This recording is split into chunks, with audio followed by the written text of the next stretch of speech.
شايفها أجمل ست في العالم. كيف وقع آسر ياسين في حب زوجته كنزي؟ قصة حبهم بدأت بأمستردام وتعرضت لحملة قاسية على السوشيال ميديا. حكاية كنزي زوجة آسر ياسين. آسر ياسين شايف مراته كنزي أحلى ست في العالم، بس الناس على السوشيال ميديا كان ليهم رأي تاني. أول ما ظهرت معاه الدنيا قامت وما قعدتش، وبدأت التعليقات اللي نصها إزاي الجان ده متجوز حد مش نفس وسامته، والنص التاني دي شكلها أكبر منه. بس اللي محدش يعرفه إن كنزي كانت أول بنت خطفت قلبه من أيام الجامعة. آسر كان في الجامعة الأمريكية بيدرس هندسة ميكانيكا، بس الراجل كان حاسس إنه مش في مكانه، وقالك الهندسة دي شهادة تتعلق على الحيط وأنا مكاني المسرح. ومن وقتها بدأ مشواره الفني على مسرح الجامعة، ولفت انتباه أهل الفن لحد ما خيري بشارة اختاروا لأول مرة في مسلسل ملح الأرض، وده كان سنة 2004. بعدها الدنيا فتحت له أبوابها وبقى نجم صف أول بسرعة الصاروخ.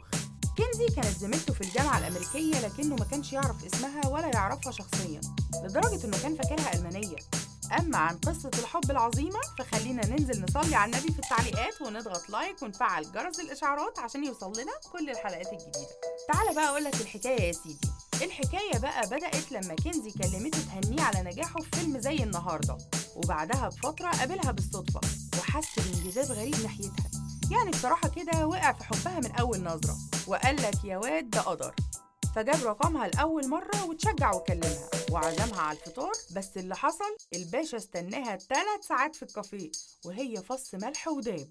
لما كلمته بعدها تعتذر رد عليها بكل برود أنا عندي اجتماعات، ومن وقتها العلاقة دخلت في الفريزر. آسر اتكلم عن القصة دي في حوار تلفزيوني وقال أول مرة عاكس حد كانت هي، وكنت أول مرة أبادر في علاقة، فخدت رقمها وطلبت منها ننزل نفطر واستنيتها من 6 ل9 وما جتش. فالموقف عصبني جدا وقعدنا 2 ما بنتكلمش. 2 يا آسر.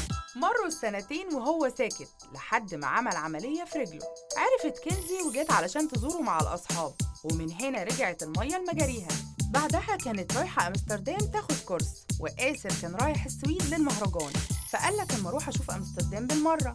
وهناك بدأت الشرارة تشتعل والرحلة خلتهم أقرب لبعض. وبعد سنة بالتمام دخلوا القفص الذهبي سنة 2012 في فرح كان ممنوع فيه الكاميرات والصحافة علشان خصوصيتهم. خلفوا بعدها 3 أولاد هم طاهر وأمين وزين، ودول مش مجرد عياله بس، دول بالنسبة لآسر الذخيرة اللي بيعيش علشانها.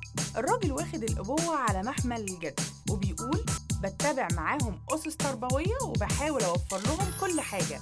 أنا فخور بيهم دايما وبحب يكونوا جنبي، وبصراحة بتعامل معاهم على إنهم كبار، هم سر سعادتي باختصار. آسر يعتبر الأب المثالي في نظر ولاده. الغريب بقى إن كل مرة كنزي بتظهر معاه في مناسبة لازم الترند يولع والتعليقات تنهال عليهم، على الرغم من إن زوجة آسر ياسين مش من هواة الظهور الإعلامي، وظهرت معاه مرة واحدة بس في مهرجان القاهرة السينمائي، لكن يدوب طلت على الكاميرات الدنيا اتقلبت. بعض المعجبين قرروا ينصبوا نفسهم لجنة تقييم وقالوا إنها مش لايقة عليه وإنها مش بنفس وسامته، وناس تانية قالت أكيد شاف فيها حاجة تانية. بس آسر مسكتش وخرج دافع عنها بكل قوته، وكأنه بيقول يا جماعة الجمال مش بس شكل، دي شريكة حياتي وسر سعادتي. كمان آسر قرر يحسم الجدل بنفسه وقال مراتي مش أكبر مني وأنا شايفها قمر، والجمال الداخلي ده كلام الأفلام، أنا شايفها أجمل ست في العالم وخلاص. اللطيف في الموضوع إن كنزي عمرها ما دافعت عن نفسها برغم التعليقات السخيفة اللي اتعرضت لها، بل بالعكس بتقول إنها مش بتغير على آسر من المعجبات، لأنها عارفة قد إيه بيحبها، وإن حب الجمهور ليه دليل على نجاحه. وفعلا الثقة بالنفس كنز لا يفنى. ما تنسوش تعملوا لنا لايك وتفعلوا زر التنبيهات عشان يوصلكم كل الحلقات الجديدة، واشوفكم مع حلقة جديدة. سلام.